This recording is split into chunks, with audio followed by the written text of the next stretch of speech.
옆에 사람 인사합니다. 옆자리에 앉아서 감사합니다. 할렐루야. 예, 좀 떨어져 있어도 옆자리에 앉는 건 참 좋은 거예요. 왜 하필이면 제 옆자리입니까? 한 번 더 인사할까요? 시작. 하필이면 제 옆자리입니까? 예, 앉아주셔서 너무 감사합니다. 감사하죠? 예, 정말 한 번 더 하고 싶은데 참을게요. 한 번 더 하고 싶은 것은 사랑합니다 하고는 안 하셔도 돼요. 제가 대신 할게요. 오늘 성가대 노래 찬양이 너무 아름답고 너무 은혜가 됐습니다. 반면에 또 피아노 소리가 너무 또 좋았어요. 왜냐하면 저는 피아노 전공한 사람은 아니어도 피아노를 들어보면은 피아노가 좋아졌는지 나빠졌는지를 알겠더라고요. 언젠가 한번 또 막 교수님이 와서 피아노를 연주할 때, 이야, 정말 이 삼익도 삼익이지만은 더 좋은 그 야마하라든지 아니면 무슨 손스란가요? 이런 그런 피아노를 쳤으면 얼마나 좋을까 하는 그런 아쉬움도 있더라고요. 근데 피아노 소리가 좋아진 이유가 며칠 전에 조율을 했습니다. 그래서 피아노 소리가 많이 좋아진 걸로 생각해요. 조율을 안 하면은 벌써 지난번에 우리 마혜경 집사님이 혼자 와가지고 탁 피아노 치고 있는데 영 소리가 아니더라고. 마 집사님이 못 쳤다는 것이 아니라 피아노 소리가 영 아니더라고요. 그래서 우리 최 집사님이 조율 좀 해야 될 것 같다고 해가지고 그래서 조율을 했어요. 그랬더니 소리가 너무 좋은 것 같아요. 많이 좋아진 것 같습니다. 여러분, 오늘도 예배드리고 말씀 듣는 것은 내 영적인 그 느슨해진 신앙을 조율하는 시간이라는 것도 좀 깨달았으면 좋겠습니다. 말씀 듣고 느슨해진 신앙, 그냥 물 흐르듯이 가는 것이 아니라 썩은 물고기가 죽은 물고기가 흘러가는 신앙이 아니라 살아있는 물고기처럼 쫙 올라가는 그런 성도들이 마지막 주님이 오실 날이 얼마 남지 않다고 생각하는 이 말세지말의 시대에 깨어 있어야 될 줄 믿습니다. 그래서 요즘 새벽 예배 때는 요한계시록 말씀을 계속 말씀을 나누고서 일곱 인에 대해서, 일곱 나팔에 대해서, 일곱 대접에 대해서 말씀을 뭐 몇 분 아니지만 또 권사님들 연대신 분이지만 제가 그걸 전하면서 오히려 제가 더 은혜가 되고 오히려 제가 더 깨어 있어야 되고 정신 차려야 되겠다는 생각을 많이 갖게 됩니다. 여러분, 느슨한 신앙생활 하지 마시고 바짝 깨어서, 자다가 깰 때라고 하셨잖아요. 깨어서 믿음 생활하기를 주님의 이름으로 축복합니다. 오늘은 믿음, 소망, 사랑의 공동체라고 하는 제목으로 하나님 말씀을 나누도록 하겠습니다. 사도 바울은 골로새서를 썼죠. 골로새서인데 오늘 사도 바울은 본문에서 감옥에 갇힌 몸으로 표현합니다. 나는 감옥에 갇혀 있지만 한 번도 가보지 않은 골로새 교회, 저 시골에 멀리 떨어져 있는 골로새 교회 소식을 듣습니다. 그러면서 사도 바울은 너무 기쁜 거예요. 너무 감사하고 감사의 기도를 쏟아내고 있습니다. 그가 왜 하나님 앞에 감사한가? 그 먼 이방의 작은 개척교회의 소식을 이토록 감개무량하게 듣는가? 그 이유는 그 교회 안에 세상의 그 어떤 화려한 조건, 뭐 큰 교회, 조직이 잘된 교회, 인테리어가 잘된 교회, 아주 화려한 성도님들, 부유한 성도들, 그런 것이 아닙니다. 그렇게 성장했다고 된 게 아니고 저 시골 교회에 어찌 보면 초라한 교회인데도 그 교회에는 화려한 조건보다도 빛나는 세 가지 보물이 살아 숨쉬는 것을 보고 살아 숨쉬는 소식을 듣고 사도 바울은 너무 기뻤습니다. 그 세 가지가 뭐냐면 그리스도 예수를 향한 믿음이라는 거예요. 두 번째는 모든 성도를 향한 사랑이라는 겁니다. 세 번째는 하늘에 쌓아둔 소망이라는 겁니다. 우리 같이 한번 읽어볼까요? 시작. 그리스도 예수를 향한 믿음, 모든 성도를 향한 사랑, 하늘에 쌓아둔 소망.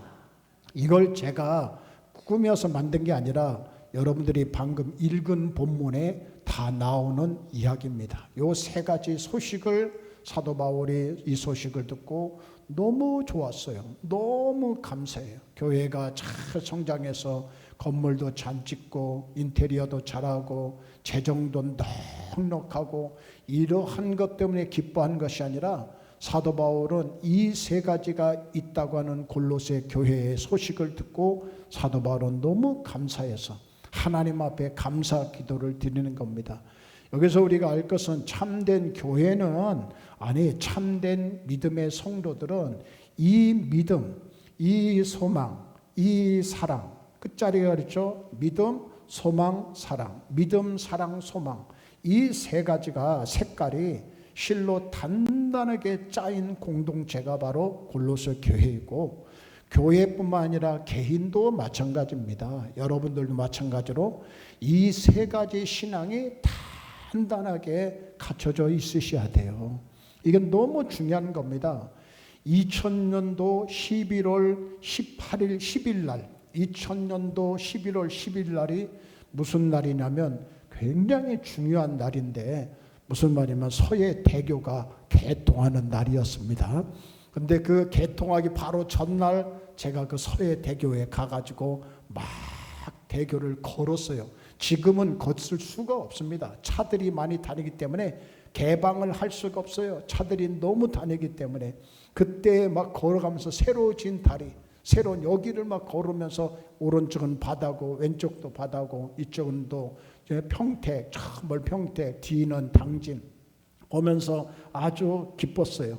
근데 그 큰 다리가, 어마어마한 큰 다리가, 물론 이보다 더 긴 다리는 인천대교인가요? 그것이 더 길겠지만은, 그러나 이 다리가 세워지고 나서는 온 국민들이 놀랐어요. 어떻게 이런 다리를 세울까? 근데 거대한 다리를 지탱하는 비결은 하늘을 높이 솟은 탑이 있습니다. 탑. 그 탑 사이를 연결하는 거대한 메인 케이블이 있어요. 이 줄이 있잖아요. 지금요 보이시죠? 이 케이블이 있습니다. 그 케이블이 겉으로는 모릅니다. 그런데 전시관에 가면은 그 케이블이 크기가 어떻고 어떻게 구성되는가를 잘 설명해져 있어요. 이것은 고탄소강 강선이라요. 고탄소강 강선. 이름도 어렵지만은 엄청나게 강한 강선으로 만드는데 15.2mm의 얇은 강선을 91가닥을 막 꼬아가지고 만드는 겁니다. 그 꼬은 것을 또 하나, 둘, 세 개 해가지고 묶어서 이런 선을 만드는 건데요. 이거는 끊어지기가 보통 일이야. 근데 한번 끊어진 일이 있었습니다. 최고 높은, 다 끊어졌다는 것이 아니라 최고 높은 탑에 묶여있는 72번 줄이 끊어졌어요. 왜 그러냐면 번개를 맞아가지고 불이 붙어가지고 타버린 적이 있습니다. 다행히 옆에 영향도 주었지만은 다행히 빨리 조치를 했기 때문에, 그렇지 않으면 다리가 그냥 무너질 뻔했던 사건이 2015년 12월 달에 한번 있었습니다. 그거 기억하신 분은 천재입니다. 기억을 못하시니까 제가 여러분들에게 말씀드리는데, 그걸 기억하신 분은 천재예요.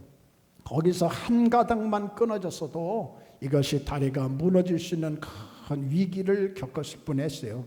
교회도 이와 같아요. 교회라는 거대한 공동체가 거센 세상의 풍파, 유혹 속에서 흔들리지 않고 굳게 서 있기 위해서는 공동체를 지탱하는 세 가닥의 영적인 강철 케이블이 필요합니다.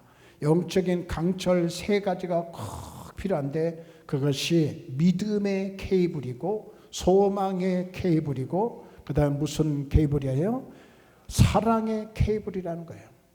오늘 여러분들, 저도 항상 말씀만 전하면서 끝나는 것이 아니라 여러분들도 말씀을 듣고, 야, 우리 교회가 앞으로 이런 교회로 나갔으면 좋겠다, 그렇게 해보자. 아니면 내 자신도 마찬가지예요. 개인의 신앙도 마찬가지고 교회의 모습도 이런 교회가 돼야 됩니다. 세 가지라 했죠. 믿음이 있는 교회, 소망이 있는 교회, 사랑이 있는 교회. 이것이 믿음, 소망, 사랑의 공동체라는 거예요.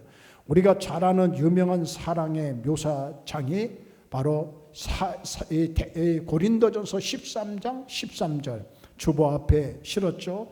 믿음 소망을 가르쳐서 우리는 기독교 신앙의 3원소라고 얘기합니다. 그리고 기독교 신앙의 3대 덕이라고 말해요. 신앙생활의 세 가지 필수 덕목이라고 말합니다.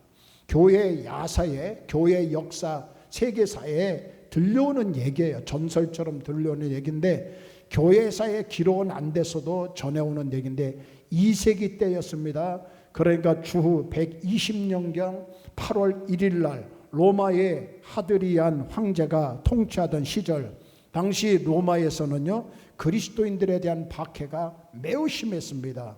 왕따시키고 잡아가지고 감옥 투옥시키고 심지어는 사자밥에 쳐넣어서 죽이기도 하고 참수하기도 하고 끓는 기름 가마솥에 집어넣기도 하고 톱으로 자르고 예수 믿는다고.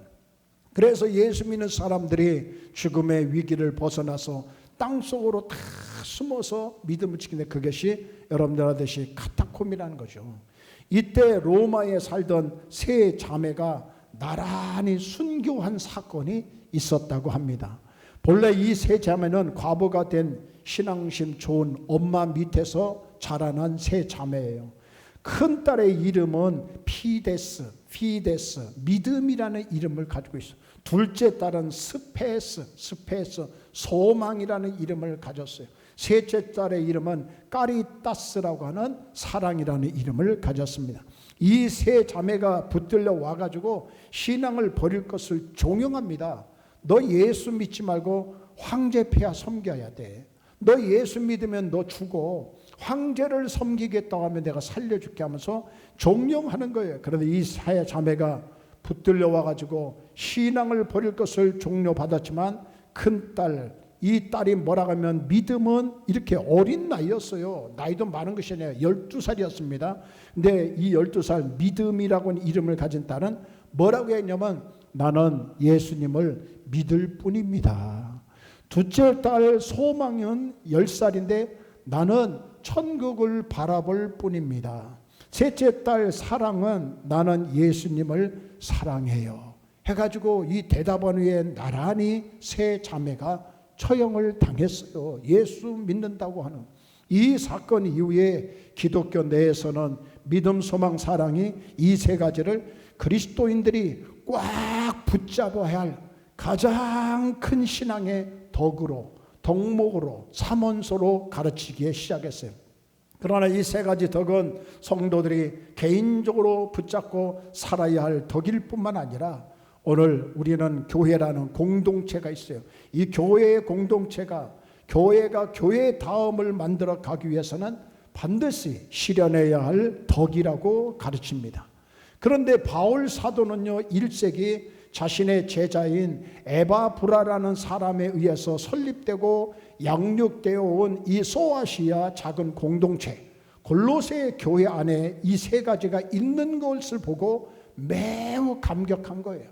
사도 바울은 영적인 사람이죠. 말씀을 너무 잘하는 사람이에요. 교회가 뭐가 필요한지를 알고 있는 사람인데 아니 골로새 교회가 이 세 가지가 있다니 깜짝 놀랐어요. 믿음이 있다니, 소망이 있다니, 그들에겐 사랑이 있다니 깜짝 놀랐습니다. 여러분 이 편지의 소도인 3절에서 바울은 그가 골로새 교회를 위해서 기도할 때마다 이 세 가지 안에서 이 세 가지가 교회 안에서 자라나고 있음을 하나님 앞에 늘 감사합니다. 하나님 앞에 기도할 때마다 골로새 교회가 이 세 가지 안에서 성장하고 있다는 것에 대해서 감사하는 거예요. 뭐라고 해요? 우리가 너희를 위하여 기도할 때마다 하나님 곧 우리 주 예수 그리스도 아버지께 감사하노라. 너희들을 생각할 때마다 슬프다. 너희들을 생각할 때마다 아쉽다. 너희들을 생각할 때마다 안타깝다. 이렇게 하지 않고 너희들을 생각하고 기도할 때마다 하나님께 감사한다. 여기 감사의 세 가지 덕목을 통해서 우리 대전제일침례교회 교회 공동체의 본질적인 특성을 다시 한번 배우고 앞으로 우리 교회도 이 방향으로 나가기를 축복합니다. 도대체 교회란 어떤 것입니까? 첫째는 교회는 믿음의 공동체라는 거예요. 믿음의 공동체. 4절을 보면 사도 바울은 먼저 그리스도 예수 안에 그들이나 너희나 마찬가지예요. 너희의 믿음이라고 나옵니다. 그리스도 예수 안에서 그들의 믿음, 항상 제가 강조하죠. 그리스도 안, 예수 안, 주 안, 이것은 바로 예수 믿는 사람들을 말하는 거예요. 안 믿은 사람들은 예수 밖에 있는 사람들이에요. 예수 밖에는 심판이요, 저주요, 사망이요, 지옥이요. 그러나 예수 안에 있으면 생명입니다. 천국입니다. 아버지 나라에 갑니다. 주님이 함께 하십니다. 묻습니다. 여러분들 주님 안에 계십니까? 주님 밖에 계십니까? 교회에 오실 때만 주님 안에 계시고 밖에 나갈 때는 예수님 밖에 있는 것처럼 혹시 살지는 않나 모르겠어요. 어디에 계시나 나는 주 안에 있다. 나는 예수님과 함께 한다. 나는 예수 안에 있고 예수님은 내 안에 계시다. 그러면서 그런 믿음을 가지고 사셔야 돼요. 기독교 공동체는 예수를 그리스도로 믿는 믿음의 공동체입니다. 예수를 그리스도로 믿는 믿음의 공동체. 이 말은 뭐냐면 예수님은 하나님이시라는 거예요. 하나님이라는 것을 믿는 믿음의 공동체가 교회예요. 오늘날은 믿음이라는 단어가 믿음의 대상에 대한 강조 없이 맹목적으로 사용되는 경향을 보이고 있어요. 오늘날 교회를 다니기는 다녀. 근데 교회를 다니는데 믿음 없이 다니는 분들이 많이 있다는 겁니다. 오늘부터 생각을 완전히 바꾸셔서 나는 그냥 교회를 다니는 것이 아니라 나는 믿음을 갖고 다닙니다. 어떤 청년에게 전도를 했습니다. 전도자가 어떤 청년에게 전도했어요. 예수 믿으라고. 저도 신앙을 갖고 있습니다. 이렇게 대답하더라는 거예요. 저도 믿음을 가지고 있습니다. 그래서 당신은 무엇을 믿습니까? 그러니까 이 청년이 뭐라고 하냐면 저는요 우리 교회가 믿는 것을 믿습니다. 그래서 다시 그러면 당신의 교회는 무엇을 믿습니까? 우리 교회는요 내가 믿는 것을 믿습니다. 그래서 또 한번 그러면 당신과 당신의 교회는 무엇을 믿습니까? 했더니 저와 저의 교회는 똑같은 것을 믿습니다. 그렇게 대답한다는 거예요. 여러분 이게 맞는 것도 틀린 겁니다. 도대체 뭘 믿는지를 자세하게 얘기를 못해. 무엇을 얘기하는지 못하는 거예요. 웃는 분들은 좀 수상합니다. 여러분들도 혹시 그런 분이 계실지 모르지만 신앙의 대상이 신앙의 내용을 결정하는 거예요. 신앙의 대상이 신앙의 내용을 결정하는 겁니다. 자기 자신을 믿는 사람은 자기라고 하는 한계를 벗어나지 못해요. 여러분 우리는 무엇을 믿어요? 단순히 하나님만 믿는 종교가 아닙니다. 바울은 예수를 믿기 전에도 하나님을 믿었던 사람이에요. 바울은 하나님을 믿었다니까요. 지금 저 이란이라든가 저 사우디도 하나님을 믿습니다. 같은 알라, 말은 다르지만 우리가 믿는 하나님, 아브라함이 믿었던 하나님, 그들이 믿는 하갈, 그들이 믿던 이스마엘이 믿는 하나님, 똑같은 하나님을 믿고 있지만은 그들 가운데 선지자 가운데 모함메드라고 하는 사람의 글을 또 믿기 때문에 문제가 되겠지만은 그들이 우리하고 다른 점은 예수를 안 믿는다는 거예요.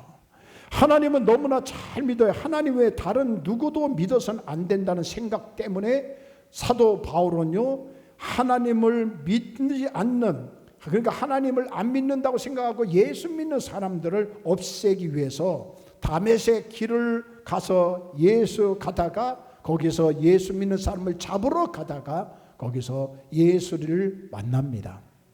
바울이 무지했던 것은 자기가 믿고 있던 하나님이 우리를 구원하기 위해서 인간의 육신이 있고 이 땅에 오셔서 우리의 죄를 짊어지고 십자가에서 죽으신 지 사흘 만에 부활하신 것을 몰랐던 거예요. 그러나 예수님을 다메섹 도상에서 만났어요. 빛 대신 예수님을 만났습니다. 음성을 들었습니다. 살아계신 주님을 만났어요. 거기서 그가 깨달은 것, 그리스도인들은 육신을 입고 이 땅에 오셔서 죽으시고 부활하신 예수 그리스도를 믿는 사람들이 그리스도인이라는 것을 깨달은 거예요. 다시 말씀드려요. 예수님이 육신을 입고 이 땅에 오셔서 우리를 위해서 죽으시고 부활하신 예수를 믿는 자들이 그리스도인이라는 겁니다. 교회는 이 예수를 구주로 그 그리스도를 믿는 사람들의 공동체예요. 우리가 교회에 다니면서도 이 예수를 만나지 못하고 예수를 믿지 못한다면 유형교회의 교회일 수는 있어요. 보이는 교회의 교인은 될 수 있어요. 그러나 보이지 않는 무형의 교회, 즉 예수님의 몸은 될 수가 없는 겁니다. 예수를 믿어야. 할렐루야. 지금 제가 말씀드린 것은 다른 게 아니에요. 교회는 예수를 믿는 믿음의 공동체라는 것을 깨닫기를 바랍니다. 기독교는 내 만족을 채우고 내 신념을 강화시키고 내가 바라는 어떤 비전과 꿈을 이루기 위한 것이 아니라, 그리고 기독교는 자기 위로의 종교, 휴머니즘이에요. 다 그거는 인본주의입니다. 자기 중심, 자기 위로, 자기 성장, 자기 유익을 위한 것은 다 휴머니즘이에요. 잘못된 신앙이에요. 나 자신을 믿는 사람은 결국 자기 한계라는 감옥에 꽁꽁 갇혀집니다. 교회는 거울을 보며 우리끼리 만족하는 것이 아니라 우리를 구원하기 위해서 십자가에서 죽으시고 부활하신 예수 그리스도라는 구조선 자체, 방주 자체를 바라보고 의지하는 공동체가 교회라는 거예요. 시선을 나에게서 예수님에게로 돌리는 거예요. 믿음 생활 잘하기 전에는 모든 시선이 내 중심이었어. 그러나 믿음 생활 하다 보니까 나 같은 죄인 구원해 주심을 감사해서 시선이 다른 사람에게 가요. 그리고 그 시선이 하나님께 갑니다. 할렐루야. 비로소 무용교회의 진정한 지체가 되는 거예요. 무용교회는 예수님의 몸이에요. 거기에 진정한 지체로서 새로운 인생이 시작되는 겁니다. 바울이 감사했던 것은 골로새 교인이 오직 이 예수 안에 믿음의 근거를 두고 있었다는 사실이에요. 그 교회는 분명한 기초는 예수님 안에 있고 예수를 믿는 신앙 고백 안에 있고 주는 그리스도시요 살아계신 하나님의 아들이심을 믿습니다라고 하는 사람들이 모인 공동체가 바로 이 교회, 골로새 교회였다는 것을 알고 바울은 너무너무 하나님께 감사했던 거예요. 사랑하는 성도 여러분, 우리 교회가 우선적으로 이런 교회가 되기를 바랍니다. 인본주의 교회가 되려면 내 중심이 아니라 하나님 중심, 믿음 고백이 확실한 교회가 되고, 교회에 와서 다니는 것이 아니라 예수를 믿습니다. 예수님은 하나님이십니다. 예수님은 하나님의 아들이십니다. 예수님은 나를 위해서 십자가에 대신 죽어주신 것을 믿습니다. 예수님은 죽으셨다가 다시 부활하신 것을 믿습니다. 예수님은 지금도 우편에 앉으셔서 우리를 위해서 기도하고 계신 것을 믿습니다. 예수님은 때가 되면 다시 구름 타고 오실 것을 믿습니다. 예수 믿으면 구원받는다는 것을 믿습니다. 그런 믿음의 공동체가 되기를 주의 이름으로 축원합니다. 두 번째, 교회는 사랑의 공동체가 되셔야 돼요. 우리가 교회를 사랑의 공동체라고 할 때에 여기서 사랑의 대상이 성도라고 기록된 것을 주목하십시오. 사랑의 대상이 하나님, 예수님이 아니라 성도라고 기록되어 있어요. 물론 예수 믿는 사람들이 하나님을 사랑하고 예수님을 사랑해야죠. 성령님도 늘 사랑해야 돼요. 성령님 항상 그분과 동행하셔야 돼요. 그러나 오늘 본문은 분명하게 성도에 대한 사랑을 강조하고 있어요. 4절에 뭐라고 했어요? 모든 성도에 대한 사랑을 들음이요. 시작. 모든 성도에 대한 사랑을 들음이요. 바울이 골로새에 대한 소식을 들었을 때, 야, 이 교회는 하나님, 예수님 사랑은 기본이지만은 성도들끼리 이렇게 사랑하는구나. 그 사랑은 구체적인 것은 자세히 나오지 않았지만 사랑한다는 소식을 들어요. 왜 그랬을까요? 우리 하나님 사랑, 예수님 사랑은 성도들에 대한 사랑으로 열매를 맺어야 하기 때문에 그렇습니다. 이해하셨습니까? 하나님 사랑합니다. 예수님 사랑합니다. 하나님 사랑 보여요? 하나님 보입니까? 예수님 보이십니까? 아니잖아요. 근데 사랑한다고 말은 하지만 그 열매는 어디를 통해서 보냐? 이웃에 있는 내 옆자리에 있는 성도들을 사랑하는 그 사랑을 보고 열매를 볼 수 있다는 거예요. 어떤 의미에서 하나님을 사랑하는 것은 하나님이 보이지 않는 분이기 때문에 그분에 대한 그분에 대한 애정을 가시적으로 표현하기가 쉽지가 않습니다. 그래서 우리는 말로만 사랑할 수도 있어요. 그러나 성도들에 대한 사랑은 가시적으로 눈으로 보여져야 하기 때문에 구체적인 행동을 요구하는 겁니다. 가족들도 마찬가지예요. 말로만 사랑해, 말로만 사랑해, 여보 말로만 사랑해. 그건 누구나 다 할 수 있겠네. 근데 그런 것도 안 하는 분도 계시는 것 같더라고요. 근데 진짜 사랑한다면 남편에 대한 제 자세, 아내에 대한 태도, 그리고 또 이웃에 대해서, 가족들에 대해서, 자녀들에 대한 자세와 태도가 다른 거예요. 진짜 사랑한다면. 마찬가지로 똑같아요. 말로만 사랑하는 것이 아니라 열매가 있어야 돼요. 우리는 흔히 고린도전서 13장을 사랑장이라고 하죠. 그죠? 고린도전서 13장. 그러나 엄격한 성경학자들은 고린도전서 13장은 은사장이라고 해야지 사랑장이라고 부르는 것은 정확하지가 않다고 지적합니다. 왜냐하면 고린도전서 12장부터 14장까지는요, 한 묶음으로 성령의 나타나심, 성령의 다양한 은사, 성령의 다양한 선물을 다루면서 그 가운데다가 13장을 끼워 넣어요. 12장부터 14장까지. 그러나 이 13장에는 은사들을 사랑으로 사용할 것과 모든 은사들보다도 사랑은 더 고귀함을 가르치고 있어요. 은사는 사랑으로 사용해야 된다. 그리고 더 큰 은사를 사모하라. 그것이 바로 사랑이라고 표현하고 있습니다. 사실 성경에서 가장 본격적인 사랑장은요, 사실은 고린도전서 13장보다 더 본격적인 사랑장은 어디냐면 요한일서 4장입니다. 이 요한일서 4장은 다음과 같은 네 가지 강조점을 요약하고 있어요. 첫째는 4장 8절 말씀에 하나님은 사랑이시다. 할렐루야. 하나님은 사랑하심을 믿습니까? 두 번째 4장 9절에 앞에는 성부지만 두 번째 4장 9절에 요한일서 4장에 이 사랑이 독생자를 십자가에 내어주신 것으로 나타납니다. 그러니까 예수님을 말하고 있어요. 세 번째는 4장 13절에 성령님을 통해서 이 하나님의 사랑이, 그리고 이 사랑의 하나님이 우리 안에 거하신대요. 성령님을 통해서 내 안에, 그리고 우리 안에 거하신대요. 어떤 사랑이? 아버지의 사랑이, 예수님의 사랑이. 할렐루야. 그래서 삼위일체 하나님에 대한 사랑이에요. 그것이 요한일서 4장 맞아요. 그런데 요한일서 4장 20절에 우리 안에 거하는 사랑이 형제들에게 나타내어야 된다, 이렇게 말해요. 하나님의 사랑, 예수님의 사랑이 내 안에 있지만 네가 진짜 그 사랑이 있다면 그 사랑이 형제들에게, 성도들에게, 이웃에게, 가족들에게 나타내야 된다고 말하고 있어요. 그게 요한일서의 이야기예요. 그리고 하나님을 사랑한다면서 우리가 형제를 미워한다면 그것은 진짜 사랑하는 것이 아니라 거짓이라는 거예요. 그렇습니다. 우리 안에 있는 사랑이 제일 먼저 표현되어야 하는 것이 어디냐?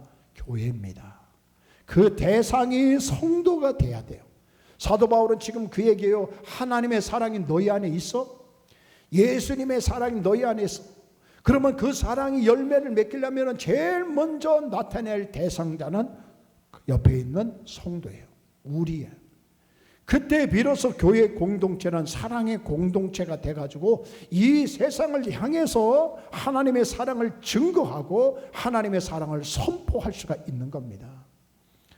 평생을 앞으로 걷지 못하는 내성마비 청년이 있었어요. 그런 자신을 지극히 사랑해주고 후원해주는 얼굴 모를 키다리 아저씨가 늘 후원금도 보내주고 기도도 해준다는 것이 한 번도 본 적이 없어요. 청년은 그 아저씨를 너무너무 만나고 싶었습니다. 감사했어요. 내가 이렇게 미술을 공부할 수 있도록 늘 뒤에서 밀어주신 분 키다리 아저씨. 감사와 사랑을 표현하고 싶었지만 만날 길이 없었어요. 뇌성마비이고 그래서 만날 길이 없어요. 다리가 하반신 불구라서 걷지도 못해요. 그래서 아저씨는 늘 편지와 필요한 물품만 보내주었습니다. 그런데 어느 날 청년은 아저씨에게 편지를 받았습니다. 내가 아끼고 사랑하는 어린 아들이 있단다. 지금 이 아이가 너를 만나러 갈 테니까 네가 가진 그림 재주로 내 아들의 얼굴을 세상에서 가장 아름답게 그려주겠니? 그게 바로 나를 향한 내 사랑의 보답이란다. 그래서 아들이 만났어요. 몸이 불편한 청년은요, 그 아이를 초상화를 그리는데 그동안 자기를 밀어주고 기도해 주었던 귀한 분이기 때문에 최선을 다해서 또 사랑하는 마음을 갖고 그림을 아주 아름답게 그려졌어요. 아이가 그 사진을 보며 그림을 보며 기뻐하고 너무 좋아하는 거예요. 그 모습을 보며 청년은 마침내 깨달았어요. 아, 내가 이 아이를 진심으로 사랑하고 정성으로 다하고 정성을 다해서 그림을 그렸더니 바로 나를 후원해 주신 그 아저씨를 가장 깊이 사랑하는 방법이었구나. 이 아이를 사랑하고 이 아이를 대상으로 최고의 그림을 정성껏 그려주는 것이 키다리 아저씨를 사랑하는 그런 방법이었구나. 거기서 그가 깨달았어요. 이 이야기 속에 아저씨는 바로 하나님이셔요. 그리고 찾아온 아이가 바로 우리 곁에 오신 성도님들이라는 것을 깨닫기를 바랍니다.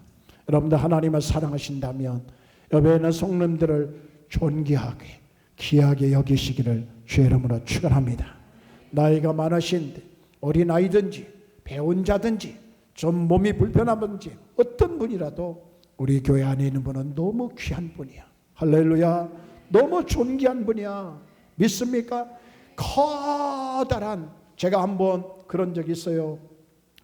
저도 그렇지만 우리 사모가 퍼즐이라는 거 있잖아요.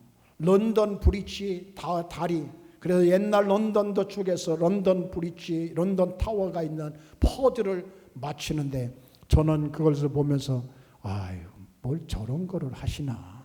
움직이고 운동하면 좋지. 근데 나중에는 또 계속 하는 것이 아니라 이렇게 하루 조금씩 하는 걸 보고 나도 모르게 또 나도 앉아서 그걸 맞추고 있더라고요. 그런데 다 맞췄는데 한가운데 런던 타워의 정상에 있는 퍼즐이 없어. 아무리 찾아도 없는 거예요. 그래서 그 퍼즐은요, 쓰레기통에다 버리고 말았습니다. 뭐 소용없잖아요. 딱 맞아져야 아름다운 그림이 갖춰지는 것처럼 여러분, 우리도 그런 의식을 가져야 돼요. 한 사람이 소중한 거예요. 퍼즐 하나가 소중하듯이 우리 성도 단 한 명이 너무 귀한 분이다. 할렐루야. 그런 거를 새로 오신 분들한테 보여준다면 이 교회는 정말 사랑의 공동체구나. 그것이 나타날 줄 믿고 전도할 때도 그런 사랑의 힘이 나타날 줄 믿습니다. 마지막 세 번째, 교회는 소망의 공동체예요. 바울 사도가 골로새 교인들에 대해서 세 번째 감사하는 것은 그들이 가진 이 소망에 대한 겁니다. 5절에 이렇게 나옵니다. 같이 읽겠습니다. 시작. 너희를 위하여 하늘에 쌓아둔 소망을 인함이니. 하나님께 감사하는 이유가 너희들에 위하여 하늘에 쌓아둔 소망 때문에 감사한다. 이 소망은 복음 진리의 말씀을 통해서 온 것이라고 상기시키고 있어요. 복음을 통해서 온 거다. 그래서 6절에는 이 복음의 진리의 말씀으로 하나님의 은혜를 깨우치는 그 순간부터, 구원의 복음을 깨우치는 그 순간부터 그들은 소망의 사람이 됩니다. 온 천하의 소망의 복음을 전하는 사람이 되었다고 감사하고 있어요. 예수를 믿어지는 순간에, 예수님이 하나님의 아들이시라는 것을 깨닫고 믿어지는 순간에 그때부터 그들은 소망이 있어요. 지옥이 아니라 천국의 소망이 있어요. 새하늘과 새 땅에 소망이 있어요. 영원무궁 세계에 소망이 있어요. 부활의 소망이 있습니다. 세상이 주는 모든 소망은 일시적이고 무너지는 거예요. 그러나 복음이 전해진 이 소망은 5절의 중언대로 뭐라고 하냐면 하늘에 쌓아둔 것이라고 했어요. 무너지거나 변질되는 것이 아니에요. 그래서 예수님께서 산상수훈에서 이렇게 말해요. 보물을 하늘에 쌓아두라 하셨어요. 거기는 조미나 동록이 해하지 못하며 도적이 구멍을 뚫지도 못하고 도둑질도 못하느니라. 이 땅에는 조미 쓸고 이 땅에는 녹이 쓸고 이 땅에는 갉아먹는 것들이 있지만 그러한 소망이 있지만 그러나 하나님의 나라에 쌓아둔 소망은 절대로 좀도 없고 도덕도 없고 녹쓰는 것도 없고 변질되지도 않고 도둑질 당할 일이 없다는 겁니다. 여러분의 달란트 묵히지 마시고, 힘들고 어려워도 달란트 나 힘들어서 못해요 이것이 아니라 주님께서 주신 달란트 최선을 다해서 주님께 영광 드리면 그건 다 뭐 하는 건지 아세요? 하늘에 쌓아두는 겁니다. 믿습니까? 눈에 안 보이니까 지금 뭐 하늘에 쌓아오는 뭔가를 모르는 개념이 잘 모르겠지만 그것이 어느 날 여러분의 기도가 향로에다 담아가지고 쫙 올라간다고 계시록에 나와요.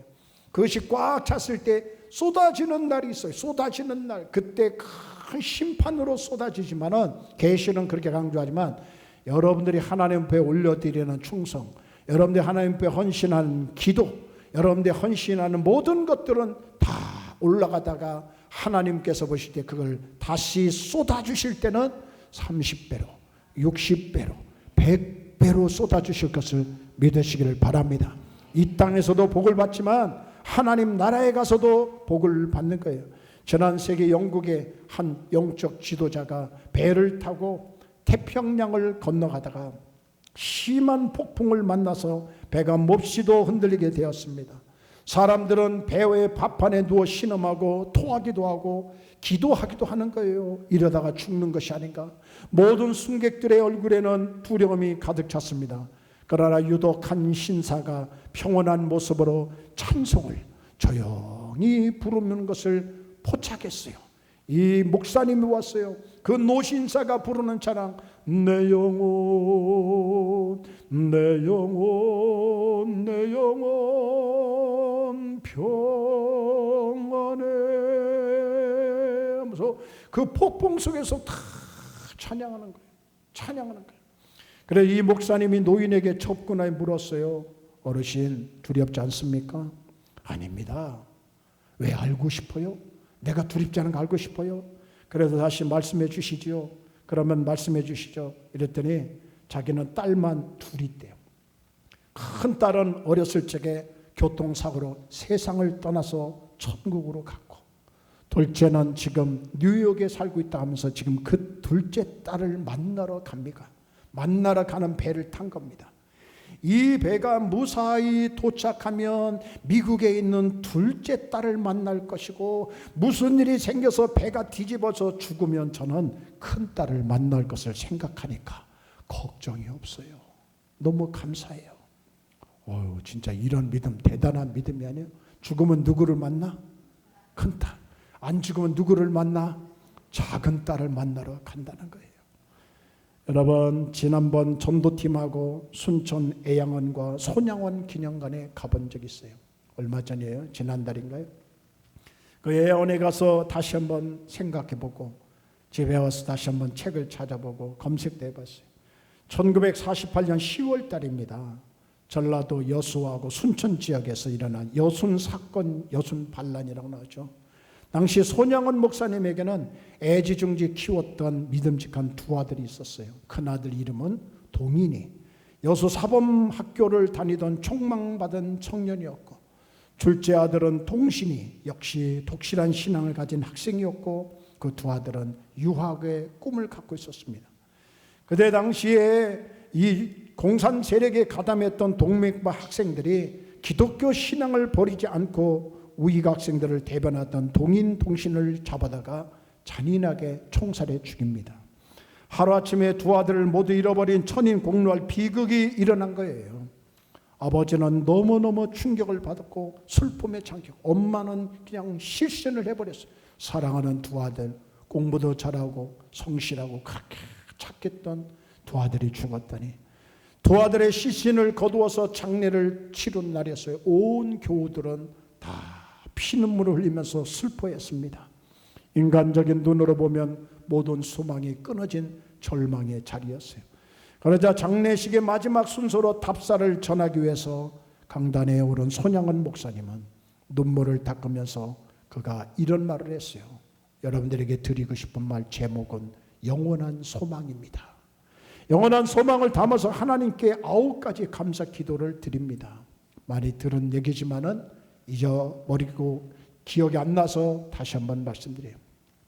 9가지 감사를 드리는데 소망을 담고 기도하는 거예요. 소망을 담고 감사. 첫째, 나 같은 죄인의 혈통에서 순교의 자식이 나오게 하셨으니 감사합니다.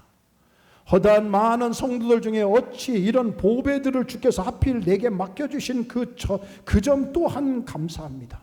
세 번째, 삼남 삼녀 중에서 가장 아름다운 두 장자와 차자를 바치게 된 나의 축복을 하나님께 감사합니다. 한 아들의 순교도 귀하다 하거늘 하물며 두 아들의 순교라니요. 하나님 감사합니다. 예수 믿어 누워 죽는 것도 큰 복이라 하거늘 전도하다가 총살 순교 당함에 하나님 감사합니다. 미국 가려고 준비하던 내 아들, 미국보다도 더 좋은 천국에 갔으니 내 마음이 안심되어 감사합니다. 나의 사랑하는 두 아들을 총살한 원수를 회개시켜서 내 아들을 삼고자 하는 사랑하는 마음을 주신 하나님께 감사합니다. 내 두 아들의 순교의 열매로 말미암아 무수한 천국의 아들들이 생길 것이 믿어지니 우리 하나님께 감사합니다. 아홉 번째, 이 같은 역경 속에서 이상 8가지 신앙의 루머와 기쁜 마음, 여유 있는 믿음, 그걸 주신 우리 주님께 진심으로 감사합니다. 하나님께 감사했어요. 손 목사님은 미국 유학을 준비하던 아들이 미국보다 더 좋은 천국에 갔으니 안심됐다고 고백하며 감사했어요. 뭘 말해요? 소망의 하나님을 믿는 겁니다. 소망의 예수님을 믿는 겁니다. 부활하신 예수님을 믿기 때문에 그렇습니다. 사랑하는 성도 여러분, 교회는 그리고 우리 개인의 신앙도 꼭 이 세 가지가 있으셔야 돼요. 믿음의 공동체, 소망의 공동체, 사랑의 공동체가 되기를 예수의 이름으로 축복합니다. 축복합니다. 같이 찬양하겠습니다. 찬송가 516장 찬양을 하나님께 올려드리겠습니다. 찬양할 때 우리 교회가 이런 공동체가 되게 하여 주시고 우리 성도들이 우리 자신도 이런 믿음의 사람이 되게 하여 주옵소서. 기도하기를 바라겠습니다. 516장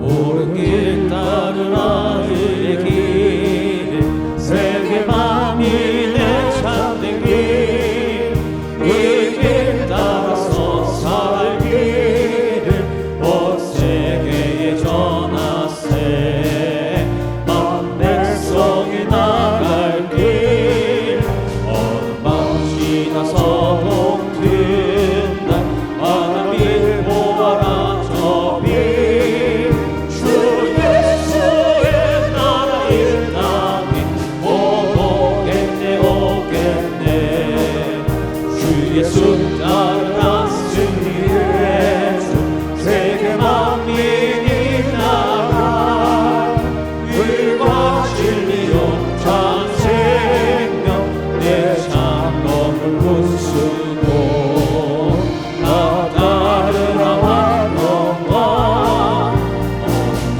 지나서 동튼다 하나님 보아라 저기 주 예수의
여러분 이 시간 한번 같이 기도합니다. 우리 교회 사랑의 공동체, 믿음의 공동체, 소망의 공동체가 되게 하시고 내 자신도 사랑의 성도, 믿음의 성도, 소망의 성도가 되게 하여 주옵소서.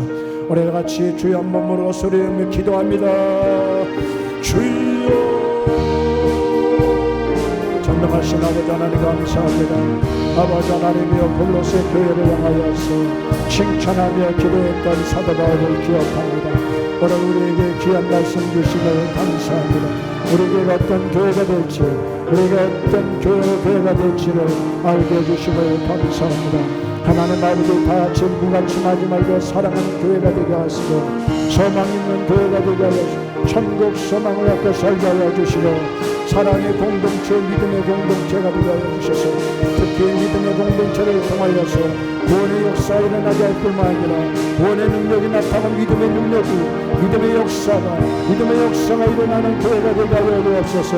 걸어가신 아버지는 믿음의 역사가 일어나는 교회가 일어나게 하여 주옵소서. 데살로니가 교회처럼 사랑의 수고가 있는 교회, 믿음의 역사가 있는 교회, 소망의 인내가 있는 교회, 골로새 교회처럼 믿음의 공동체, 소망의 공동체, 아버지 하나님의 사랑의 공동체가 되게 하여 주옵소서.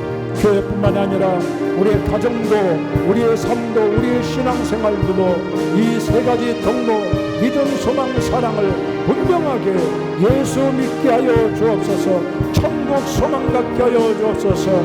사랑을 실천하고 한 사람을 소중히 여기는 아버지 하나님 존귀하게 여기는 교회를 사랑하고 성도를 사랑하는 영혼을 사랑하고 믿지 않는 자들에게 증거하는 사랑의 사도로서 시임받으시는 자들 되게 하여 주시옵소서. 믿음 소망의 공동체가 되기를 도와주실 줄 믿습니다. 이 사랑 가지고 온 세계 복음 증가하게 하여 주옵소서. 예수님의 이름으로 기도합니다. 아멘.